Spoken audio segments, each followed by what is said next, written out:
Welcome to About the Winelands. In this show, we will be chatting to leaders, influencers, wine producers, restaurants, and other role players. Tune in every Wednesday, Friday, and Sunday for your latest episodes. You will find us on YouTube, Facebook, Instagram TV, Spotify, Apple Podcast, and Google Podcast.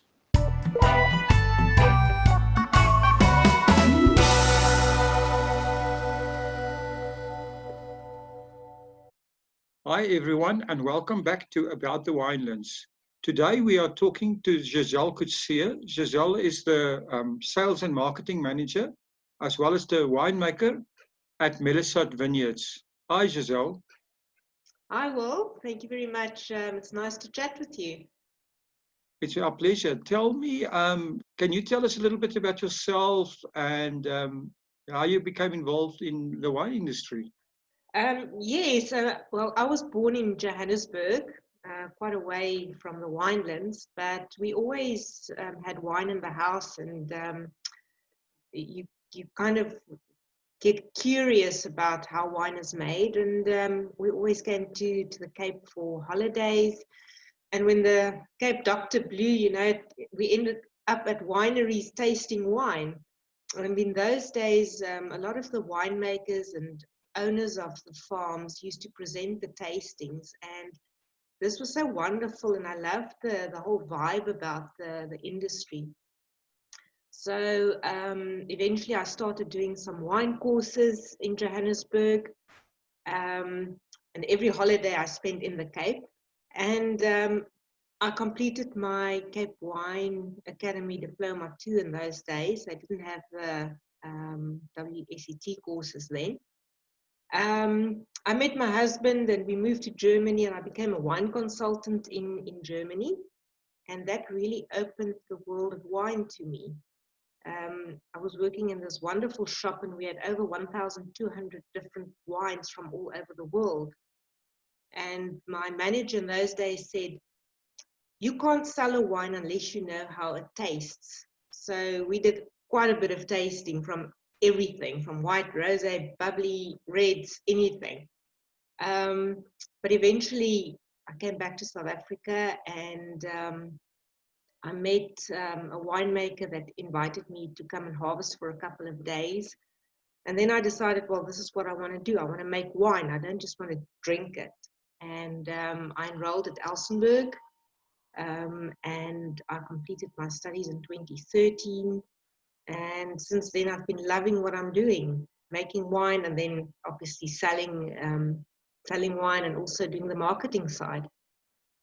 Wow, what a story. That's so interesting. So, can you tell us a little bit of the history of Mellasat Vineyards? Yes, Mellasat Vineyards is a boutique winery in Paarl. It's situated close to the Huguenot Tunnel, so it's the other side of Paarl town. And the farm dates back to 1693, so the original Dekkersvlei farm. And the current owner, Stephen Richardson, bought the farm in 1997. And he started making wine in 1999. In those days, the farm only grew Chenin Blanc, which was delivered to one of the co-ops here in Paarl. And he then decided, no, I don't want to just make white wine. So he started replanting, and he kept the oldest 2 blocks of Chenin Blanc. The farm is not that big. It's about 13 hectares, and we've got 8 hectares under vine, and then we also have guava orchards. So Stephen is a farmer. He's got a farm in the UK, but he doesn't grow grapes there. He grows barley, wheat, and sugar beet. But he's very passionate about wine, so he decided now he needs to purchase a farm where he can actually make some wine. And that is how he ended up in South Africa. Oh, what a nice story. So you guys are part of the Paarl wine route, so welcoming visitors to your farm. So what can a guest experience when visiting Mellasat? Well, we are very small, so firstly, when people visit our farm, they may see Stephen or myself or one of the other guys working in the cellar there. And when we're all busy, all of us has a turn to be in the tasting room and present our wine. So we're very proud to be passionate and very personal about our wine tasting, and we want people to experience our passion. So when we do our wine tastings, there's always stories to tell about a wine, where it comes from, why we make a wine in a specific style. We also have Cemetery of Forgotten Wines, which is a bizarre collection of old wines from all over the world and from South Africa, that people can view in our underground cellar. And then we also have a couple of food offerings. So people can really just spend the day there in the beautiful farm looking at our mountains. Wow, that sounds awesome. So your wines that you're producing, can you tell us a little bit more about that, and also your own winemaking philosophy? Well, Mellasat is famous for our white Pinotage. We were the first in the world to make a white Pinotage in 2007. And so people come from far afield to come and taste the wine, because first they can't believe that there is a white Pinotage on the market. So we like to experiment. We do things slightly different to other farms. And we produce also, apart from the white Pinotage, Cabernet Sauvignon. We've got Tempranillo, Viognier, then also Chardonnay, and then an unwooded white blend. We've got a wonderful red blend, and also a Shiraz and a Shiraz Rosé. So our range of wines are quite big for a small winery, but you cover basically all tastes in wine. Our philosophy is that we like to make wines that reflect the terroir of our area. So Paarl is quite a warm area. We've got granite soils. So there was attention to detail when we chose the rootstock and the clones for our vineyards. And we want the terroir to show in our wine, and you can actually taste that. We also, our wine style is European. It's not New World. Stephen, because he grew up on European wines, he always wanted to make wines that can age a bit longer. And our wood component is never too much. That doesn't overpower our wine. It must just add a little bit of elegance and complexity to our wine. So that's so interesting. So especially the story about the white Pinotage, where did this idea come from? Well, the white Pinotage, yeah, we made it, well, Stephen made the first barrel in 2007. And in the late 1990s, early 2000s, red Pinotage was hammered in Europe, especially in Britain, for having rubbery and acetone flavors. And I think our South African palates were just used to those flavors, and we thought, well, that is what Pinotage is about.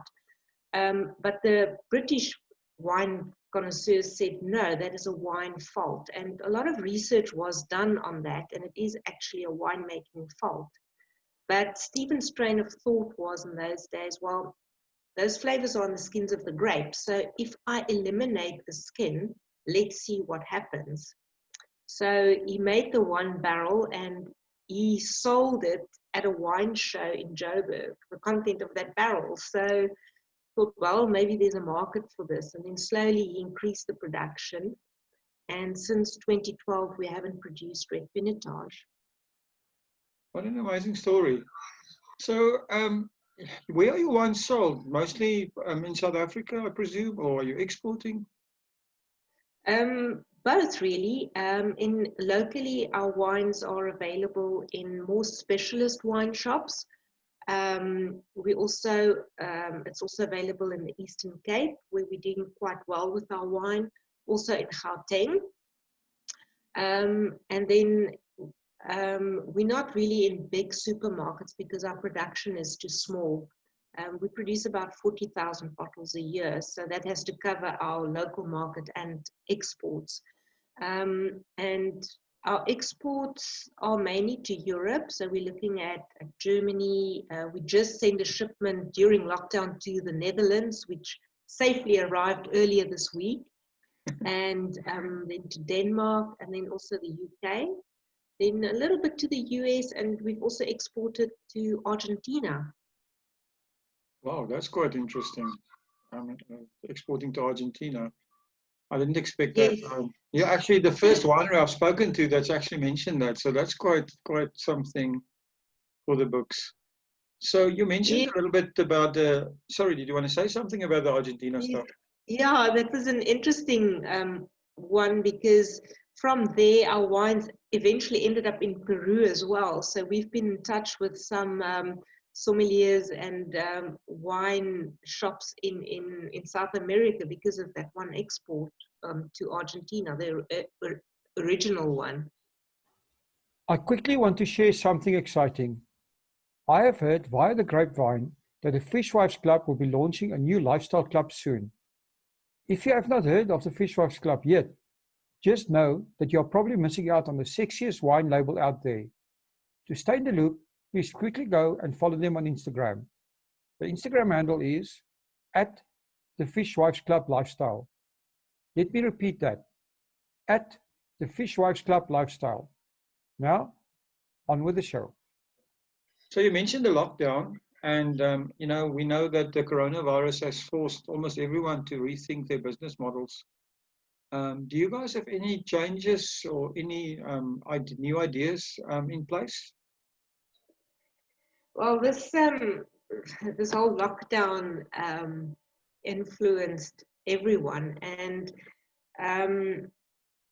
the first couple of days was you feel like you're in a maze and you can't get out of there, because you make a plan and you start working on it and then things change. So one thing that we've learned is that you have to be able to adapt quite fast, and that how important relationships are. And we were lucky that we started selling direct to customer. That's a new avenue that we explored beginning of the year. And that really worked for us during this. So a lot of people were ordering online. Also how it's different communicating with your customers in a digital way.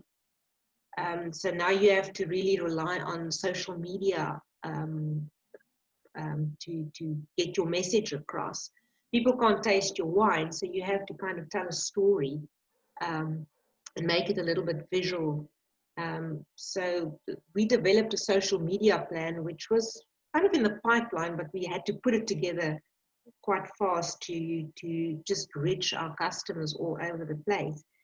And the other important thing is your relationships with your suppliers, your production team, your staff, everybody down the line. You need to keep in touch, and you need to be kind of positive about it, not negative. And it just it actually developed quite a few relationships, which was nice for us. That's quite interesting. So do you think that social media is going to become more important going forward for your marketing? It will, yes. Because we're such a small team, we have to be able to do everything. And because we couldn't get people to the farm, our tasting room manager, Alzan, she used to do a little bit of our social media, but now she's just doing social media. And it's not just posting, doing normal posts on Twitter and Facebook. It was also putting videos together and making it more interesting. And our followership on those social media platforms really grew over the last 8 weeks, which we are very happy about. So we gained a lot of new followers, and people actually ordered wine. So that was very positive for us. That is awesome. I see you also have a wine club. So can you tell us a little bit more about the wine club?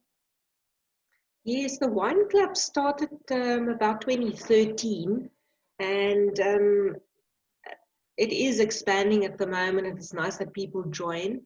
Um, and it's quite easy. People can join, and they only have to buy 24 bottles a year.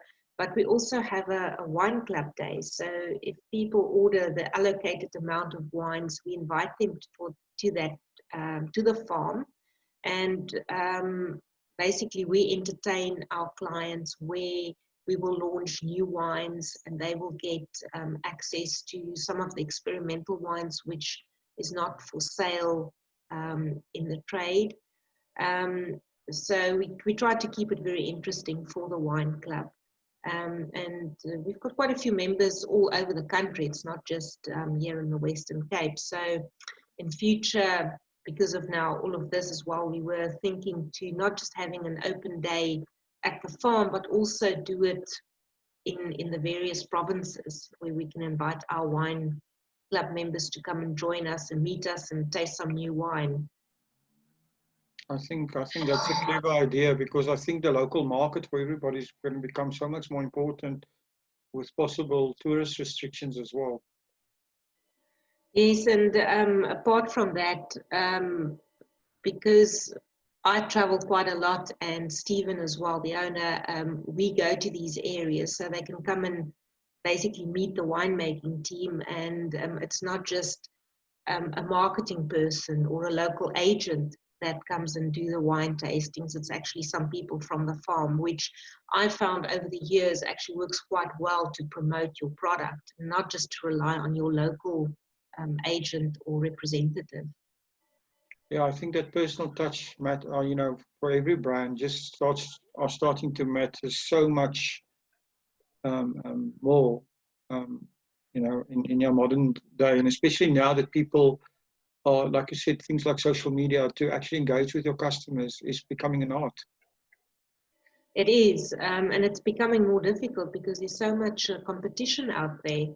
Every winery wants to get their wine on a shelf or in somebody's home. So the personal touch really means something to the clients, especially when they're far away. Yes. So, Gizelle, your wine journey, what is the most important thing that you've learned? Well, through the years, it's for me from a winemaking side is to understand your terroir, because we want to make wine that actually speak from the area. It must be very distinct, and it takes years to know your area and your parcels in your vineyards. So it's an ongoing learning curve, really, and it's a wonderful journey just to learn about that. And in our area, we've noticed with a couple of farms in the area that there's a very specific flavor profile where we are, which is totally different to the other side of Paarl. The other thing that is always also important for me is the relationships that you build over the years. Doesn't matter um, who you talk with. The wine industry is actually a very positive industry, and people are always willing to help and share ideas. And especially like a difficult harvest, you can speak to other winemakers and they will share their ideas and how they solve their problems. And that is very important. And it's a wonderful journey that in itself.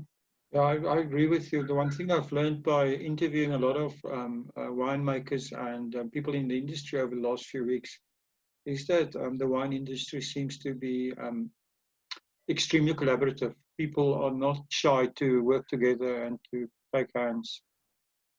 Yes, that is one of the reasons why I really wanted to get into the wine industry. My first harvest that I did was the famous winemaker. I'm sure I can mention his name. Yes, please do. I met David Nieuwoud from Cederberg many years ago, and one day I got a call and he said to me, he's looking for a female winemaker to just come and help during the harvest for a couple of days. And I said, yes, yes, yes, I'll definitely be there. And that just was amazing, that somebody would actually share that information and not be shy to bring people that he doesn't know from anywhere into his cellar and to come and help to make wine. And that is how I would like to be. You need to share, you need to educate people on wine and help one another, because this is what it's about and this is how we will succeed.